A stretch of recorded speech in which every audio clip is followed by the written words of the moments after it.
Good morning, everybody. So today I would like to explain the introduction to upsampling and downsampling. So already I discussed all these things in my previous lecture, but today I would like to have the same thing as a recorded format. So thank you for listening all these things lectures. So introduction to upsampling and downsampling. What is sampling rate conversion? Let us try to understand this sampling rate conversion. Why we require sampling rate and what are the different procedure to convert the sampling rates. As the name suggests, the process of converting the sampling rate of a digital signal from one rate to the another rate is called as sampling rate conversion.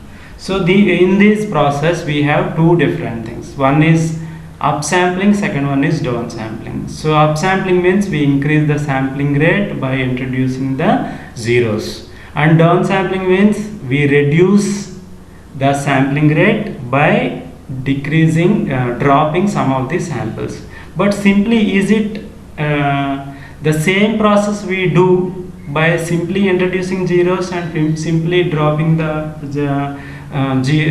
samples? It is not that. So we require certain filters to accommodate with to avoid the aliasing effect. So we see why we require really the our up rate conversion or down rate conversion. That means upsampling and downsampling means many practical applications we require to transmit and receive the digital signal with different sampling rates.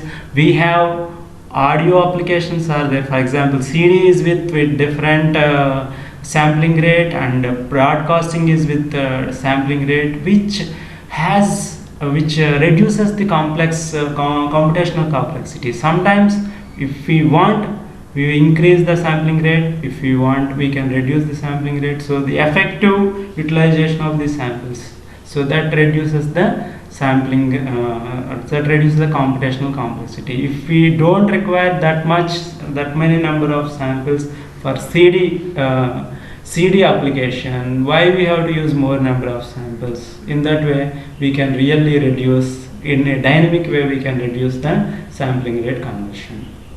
So in the second slide I am going to discuss about the upsampling. So upsampling is very simple process, it seems. So we really insert zeros in between two number of samples. For example, let us see. We have here 4 number of samples are there. Now what is required is we require to add zeros in between. For example, 0 and t is my time period. In between 0 and t, for example, if upsampling is done by 2, we insert 1 0. If upsampling is by 4, we have to insert L minus number of zeros. If it is 2, 1 0 we will add. If it is 4, we have to add 3 number of zeros. So what happens if really we do upsampling means, for example, you see there is a 0 in between two samples. If you want to reconstruct like this, then what happens? There will be an effect. So now let me go for this draw. Now you see, if I want to try to recollect this, so what happens? If I want to recollect,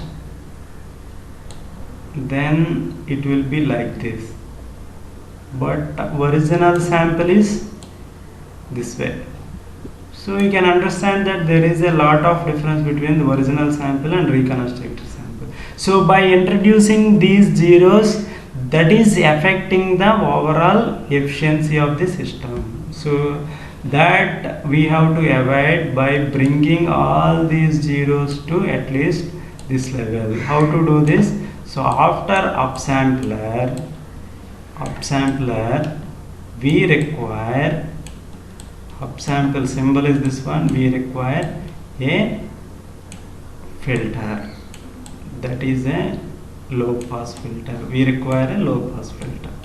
So, so upsampling, for example, upsample symbol is this one, very simple, and followed by low pass filter. Low pass filter, why low pass filter is required? Low pass filter is to avoid these type of problems. What are the problems? Means the zeros which causes the aliasing effect.